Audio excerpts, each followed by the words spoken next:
In this true story, we will hear about David, who finds an old camera film and what that means for the town.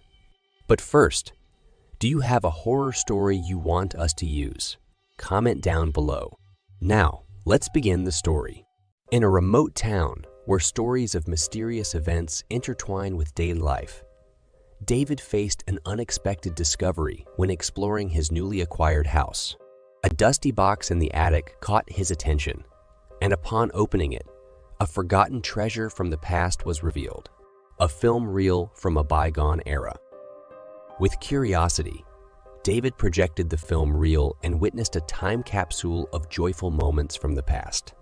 Family gatherings and friends laughing filled the early frames. However, towards the end of the film, the story took on a darker and more intricate character.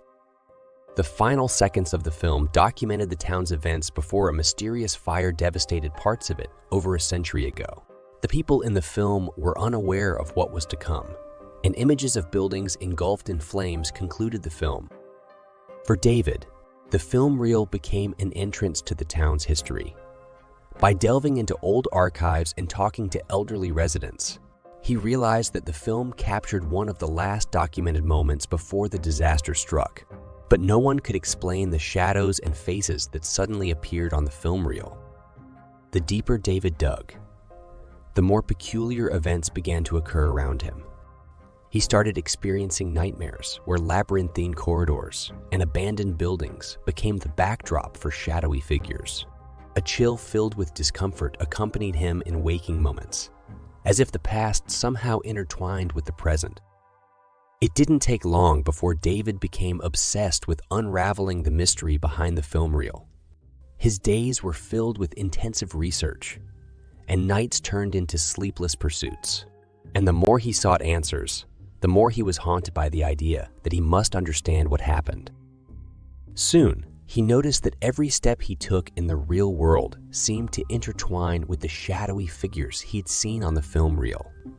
Places featured in the old images became charged with a strange sense of déjà vu.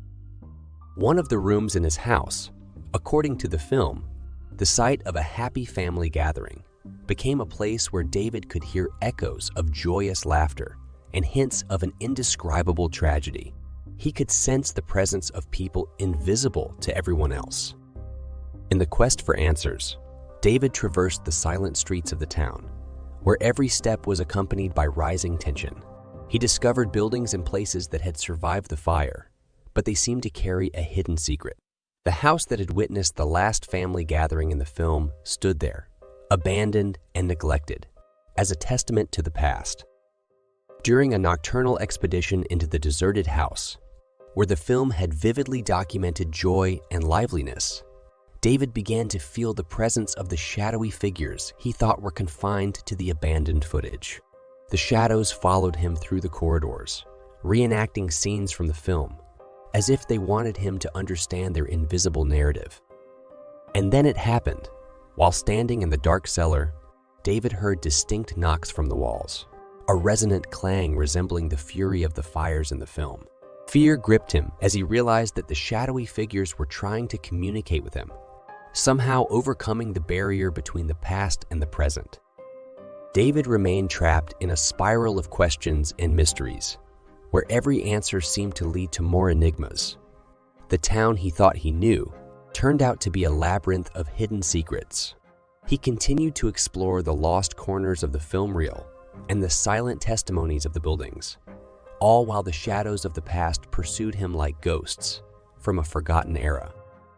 Thus, in his quest for truth, David became a part of the town's own mystery, an unfinished story that seemed to be written by an invisible hand and whose final chapter remained inaccessible, hidden in the dim corridors of the past.